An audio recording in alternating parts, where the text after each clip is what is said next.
It's time for Out and About with Jamie Grout Shortcast video, and with me is Tom Lucina, who's part of a group of people that got together to do the Veterans Memorial at Central Park and also the Veterans Memorial Plaza. And Tom, you have quite a group of people that got together to do this. But I talked to some folks on the phone and they said, talk to Tom. He's kind of the man who put this together. And I don't know if you want to use a cheat sheet to remember everybody that helped you out with this. And if that's the case, then that's perfectly fine. But I know you want to kind of give a shout out to some people that got together to help with the Veterans Memorial and the Plaza. Sure. Well, I mean, I think I want to reference most of the commissioners, which would be Teresa Kuhn, Becky DeLos Santos, Eric Hartz, Randy Hotchkin, and Leo Lease. Some of those were on for a full 10 years on this project. It went through several different iterations of direction that we were going to go, and of course ended up with a monument here during the last 3 to 4 years to really get it to its final condition. Now, kind of the genesis of this, as you talked about in the podcast, was the building was found to have asbestos, and you went through COVID, and maybe you could kind of explain that a little bit. Well, the history, many people in the community, of course, know this, but the Veterans Memorial Building was built in the late 1950s. And in 2010, 2011, it was discovered it had asbestos in it, and it had to be remediated.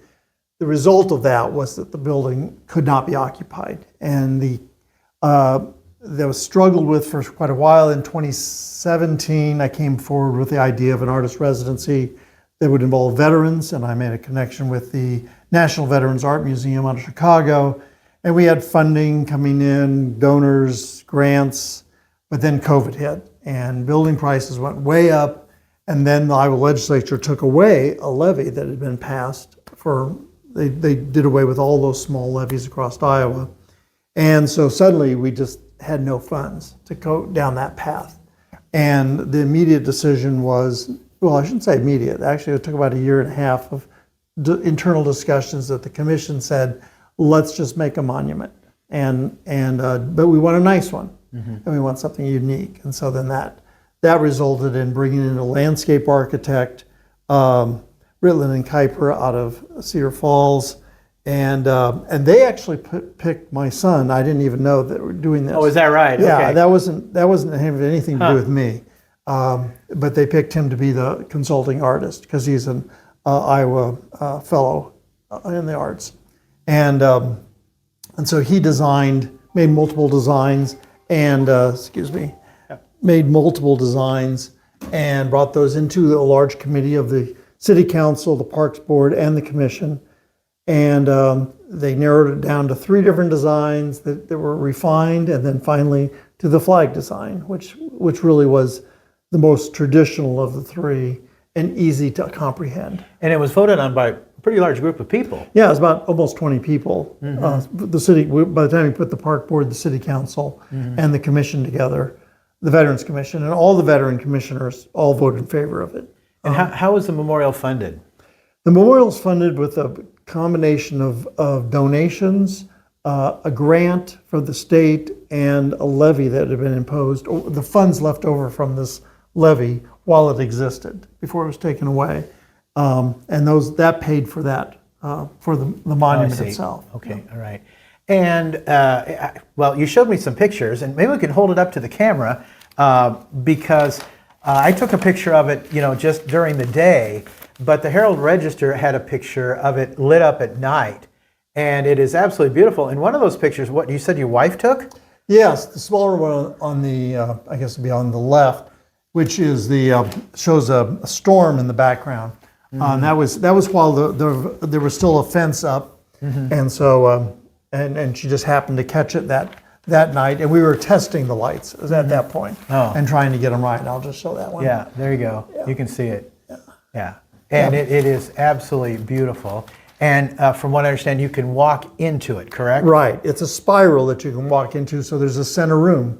And it's not a large room, but you can walk in there and you can look up, and there's a star that you see right above it. Now, we're refining some of the experience of going in yet. We might have some seating in there eventually, There's a camera in the center that's kind of maybe in the way, that we're kind of redesigning that.